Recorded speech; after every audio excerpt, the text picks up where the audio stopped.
A very good morning to all of you. This is your lecture number 16 for the subject switchgear and protection. So in today's topic, we are going to discuss regarding the protection of lines. In the previous lecture, this is the continuation to the previous lectures for the protection of lines. So in the previous lecture for the protection of lines, we had discussed regarding the radial feeders.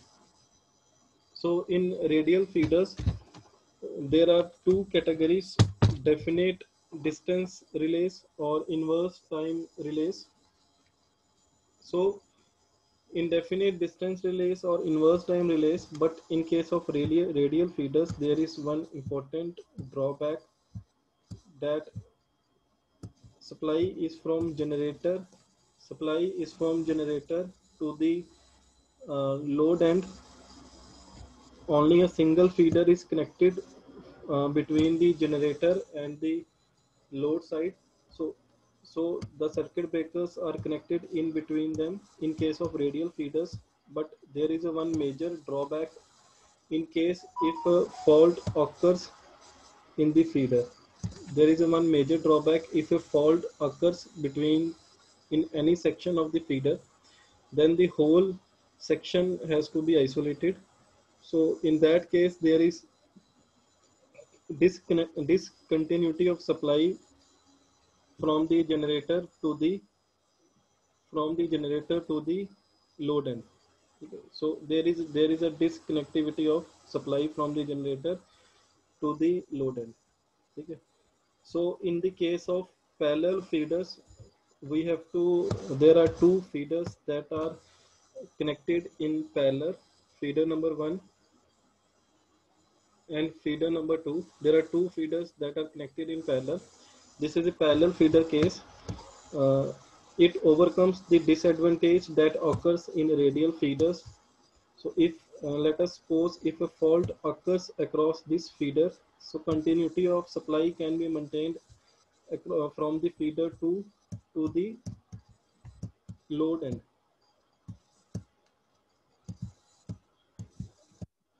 So from generator to the load end, there are two feeders, feeder 1 and feeder 2. So the feeder 2 is supplying the electrical energy from generator to the load end. Okay. So here what we have to remember, this is the bus bar 1 which is connected across the generator, and this is the bus bar 2 which is connected across the load. Here remember this sign is of bidirectional. ठीक है, ये sign जो है वो by directional का रहता है. So you can say that non-directional or bidirectional relays are used just after the generating section. Bidirectional or unidirectional relays are used. So in the later end across the load end, the bus bar is connected. So two circuit breakers. In these two circuit breakers, the reverse power relays or unidirectional relays are used. Okay. So while drawing the single line diagram uh, for explaining the concept of parallel feeders, you have to remember where the bidirectional relays are used and where the unidirectional relays are used. These are known as non-directional relays. These are known as reverse power relay directional relays. Okay, you have to just remember these concepts. So if a fault occurs across this particular section, feeder 1, it can be supplied through feeder 2 and continuity of supply is maintained. The next category for this is the ring main system. Okay. So in this particular ring main system, so in ring main system, this is the application where two or more than two, three, three or four or more than two substations are need to be interconnected. So this particular scheme is used ring main system. Here is again across the generator, there is one bus bar, and across the load end there is the second bus bar. Okay. So supply can be done through this section. Okay. Section 1 or section 2, supply continuity of supply can be maintained. Here what you have to look like in the parallel feeders, there is also a relay used. They are of bidirectional nature. Remember one thing, circuit breaker is used in conjunction with the relay.